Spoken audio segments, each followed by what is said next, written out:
Ya guys, jumpa lagi dengan saya dan ini adalah part 2 dari pembahasan tentang bahasa roh ya, sehubungan dengan hari Pentakosta yang baru saja kita rayakan beberapa hari yang lalu.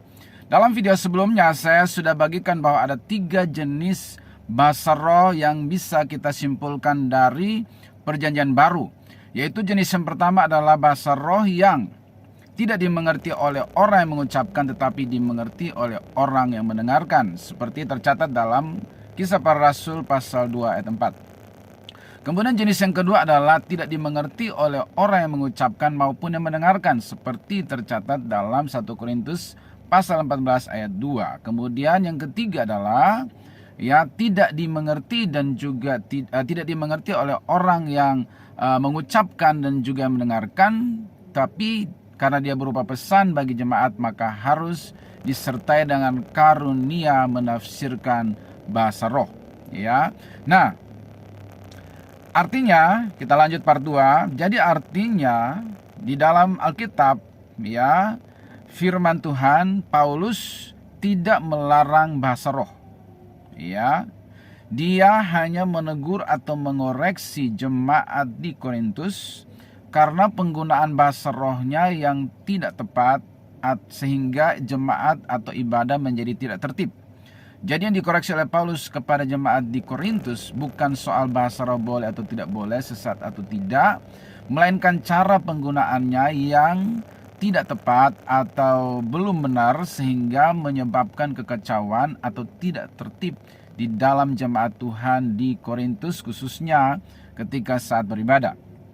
Ya. Nah, kemudian jadi artinya di sini bahwa bahasa roh yang terjadi di jemaat Korintus itu adalah jenis yang kedua dan ketiga. Itulah yang ada di jemaat di Korintus. Ya, dan prakteknya kurang tertib atau tidak tertib, sehingga Paulus menasihati, mengoreksi dan meluruskan mereka. Tetapi sekali lagi, Paulus tidak mengatakan bahwa itu sesat atau tidak benar atau sudah hilang bahasa roh itu tidak ada lagi. Ya guys, jumpa lagi dengan saya dan ini adalah part 2 dari pembahasan tentang bahasa roh ya, sehubungan dengan hari Pentakosta yang baru saja kita rayakan beberapa hari yang lalu. Dalam video sebelumnya saya sudah bagikan bahwa ada 3 jenis bahasa roh yang bisa kita simpulkan dari perjanjian baru. Yaitu jenis yang pertama adalah bahasa roh yang tidak dimengerti oleh orang yang mengucapkan tetapi dimengerti oleh orang yang mendengarkan, seperti tercatat dalam Kisah Para Rasul pasal 2 ayat 4. Kemudian jenis yang kedua adalah tidak dimengerti oleh orang yang mengucapkan maupun yang mendengarkan, seperti tercatat dalam 1 Korintus pasal 14 ayat 2. Kemudian yang ketiga adalah tidak dimengerti dan juga tidak dimengerti oleh orang yang mengucapkan dan juga mendengarkan, tapi karena dia berupa pesan bagi jemaat, maka harus disertai dengan karunia menafsirkan bahasa roh. Ya. Nah, artinya kita lanjut part 2. Jadi artinya di dalam Alkitab ya, firman Tuhan, Paulus tidak melarang bahasa roh. Ya. Dia hanya menegur atau mengoreksi jemaat di Korintus karena penggunaan bahasa rohnya yang tidak tepat, sehingga jemaat atau ibadah menjadi tidak tertib. Jadi yang dikoreksi oleh Paulus kepada jemaat di Korintus bukan soal bahasa roh boleh atau tidak boleh, sesat atau tidak, melainkan cara penggunaannya yang tidak tepat atau belum benar, sehingga menyebabkan kekacauan atau tidak tertib di dalam jemaat Tuhan di Korintus, khususnya ketika saat beribadah. Ya. Nah, kemudian jadi artinya di sini bahwa bahasa roh yang terjadi di jemaat Korintus itu adalah jenis yang kedua dan ketiga. Itulah yang ada di jemaat di Korintus.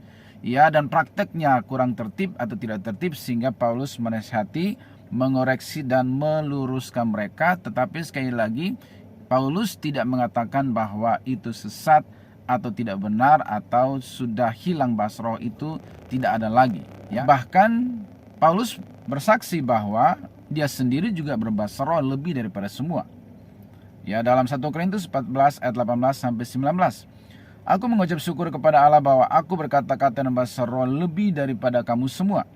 Tetapi dalam pertemuan jemaat aku lebih suka mengucapkan 5 kata yang dapat dimengerti untuk mengajar orang lain juga daripada beribu-ribu kata dengan bahasa roh. Jadi Paulus katakan bahwa aku bisa bahasa roh lebih dari kalian semua. Tapi cara penggunaannya benar, dan juga kalau dalam jemaat lebih bagus itu bernubuat, lebih berguna bagi yang mendengarkan ya daripada sekedar misalnya untuk mengeluarkan bunyi-bunyian yang tidak jelas karena tidak ada ditafsirkan sehingga tidak dimengerti.